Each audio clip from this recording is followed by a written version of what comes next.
So you and I both saw Ghost in the Shell. Yes. Starring Scarlett Johansson, ScarJo. Now let me,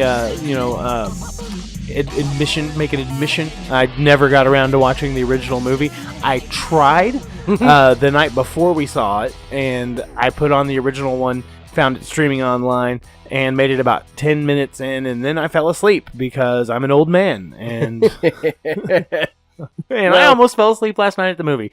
Too, I remember like you sat forward at some point, and I was like, he must have started to fall asleep. Yep. And what sucks is I drank like 3 cups of coffee right before we went into the movie theater too, because I knew what was going to happen. And you guys were drinking a large soda too. Yeah, caffeine just doesn't affect me like it does other people. Yeah. But anyway, let's talk about the movie. So, I enjoyed it. Yes. It wasn't like oh my God, that's the greatest movie I've ever seen. Of course not. Very beautiful. Oh, yeah. Stunning visuals. Great eye candy. Mm-hmm. Scarlett Johansson is really cute. It's got a hot body, so it's nice seeing her running around in the skin tight whatever thing that she was wearing. And, like, the CG was just incredible. And the whole time I'm watching it, I'm like, this is like reverse Blade Runner. Yeah, kind of. Very, it definitely reminded me a lot of that art style. And, it's very much like a noirish kind of film. Yeah. Like granted, the original anime movie is like 30 years old though, so it does have that noir feel. And it's Blade like Runner was old. It was 1995. 95. Yeah. But did it come out over here at the same time that it the came out in Wikipedia Japan? article says 1995. Okay, so I'm gonna 22 go with years. Yeah, came out in the 90s, mid 90s. Now I recall after The Matrix came out, there was a lot of talk, and Keanu Reeves was somehow involved in trying to bring Ghost in the Shell live action, and that was in what, 99, right, when Matrix came out in 99. yeah. So it took them 17 years almost 18 years to finally do it. But I mean, overall, there wasn't a lot of like really boring scenes. It was very easy for me to follow, which that was one of my biggest concerns, because whenever I'm not an anime fan. Right. If I was, I probably would have seen Ghost in the Shell. Yeah. And would be like a huge fanboy about it. Well, I mean, and I saw Ghost in the Shell like 20 years ago, but I haven't seen it once since then. Yeah. So I went into this not remembering a goddamn thing about the original. Well, apparently they've taken some liberties with the story. They've changed some things, and I did watch this morning one of those like cinema sins, everything wrong with the original, and there was a lot of scenes in there and stuff that they're doing and people they're talking to that weren't in the movie that we watched. Right. So it looks like definitely a reimagining or a different kind of adaptation of the story. I went on to the movie subreddit, and they were doing a discussion. And one comment that seemed to resonate with a lot of the users on that forum was that he was like, as a big fan of the Ghost in the Shell, it was almost like listening to a mixtape of my favorite band's biggest hits. They don't really flow that well together, but it was nice to hear them all, and so apparently there were some set pieces in the movie that were taken from the anime that they did, but not necessarily in the same context of the story. That being said, as someone who's not familiar with the source material, I thought it was a good movie. It's a great popcorn movie. It's something that I would recommend to anybody. It's not as violent, I think, as the original was. Because I remember, I did watch the first 10 minutes of the original movie, and some dude gets his head blown off, and it's all super gory and shit. And, there's, like, animated titties and stuff, and you don't get any of that in this. It's PG-13. Right. So it's very, probably watered down compared to the original. But, yeah, I mean, it was a good time. I do think, though, the way they did the whole thing about her finding her original like home and mom, and finding out, you see that her mother is Asian, and that her name isn't really Mira, and that it's really Motoko, and you see like a flashback of her being pulled out of this building, and she's a little Asian girl. And I think that's almost to kind of reference or maybe diffuse that whole argument about the whitewashing of the character. So really, I mean, seeing it framed that way kind of makes that argument to me just kind of irrelevant as far as the whole, well, she's supposed to be an Asian character. Well, she's a robot. Do robots have a race? Right. You know, she was designed by white motherfuckers. Why wouldn't they make her a white motherfucker? Yeah. Right? But she was originally Asian, apparently. Yeah. That we get from the story. The girl whose brain they stole. Yeah. Was a little Japanese girl. Yeah, and I was kind of, surprised at that, like, angle, with the whole, what was his name, Kuzu, the hacker that they were trying to find, and then you find out that they knew each other in a previous, when they were actually human beings, spoilers. Yeah. So, that was kind of cool. His real name was Hideo. Yeah.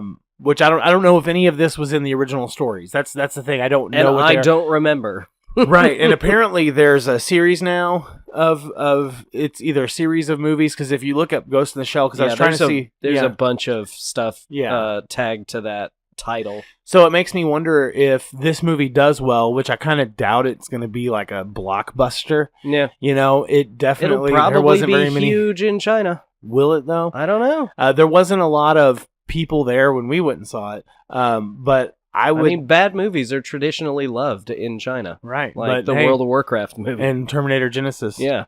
And that franchise got scrapped. Yeah. So it just makes me wonder if they're going to continue this as a film series, or if this is just kind of a one and done kind of deal. I did hear some fanboys that were walking behind me, kind of bitching about, apparently there's a character that we see just for very briefly during the fight between her and the big tank thing. The sniper. Yeah, the sniper guy. Apparently he's like a big character in the stories. Yeah. And we only get to see I him really briefly. only remembered Major and Bato from the original anime movie. Yeah, the dude with the eyes. Yeah, that was cool. Yeah.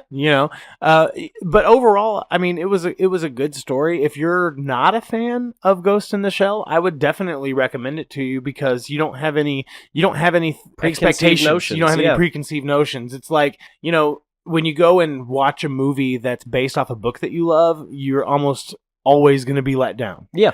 But with this, having gone in it and not seeing the original anime, it wasn't any kind of letdown for me. Yeah.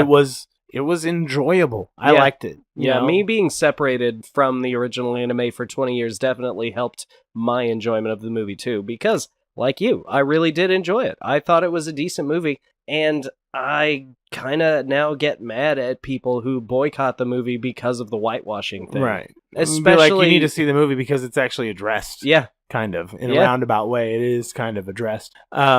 Also, I would say if I had to do it over again, this is probably a movie I would have rather have seen in 3D. There was a lot of action scenes, but also with the visuals of the city, with the holograms and like the holograms like just flying through, and the advertisements and everything. It's a very colorful, very vibrant and busy world. Yeah. Of this story, so it's something that I would have rather have seen in 3D.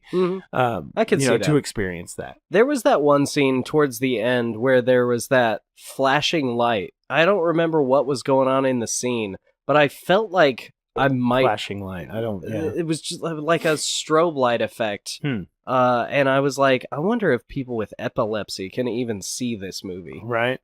It did feel like... I mean, I've seen a few anime movies. It did definitely feel like a live action anime more than other movies I've seen based off those things, like Speed Racer. Right.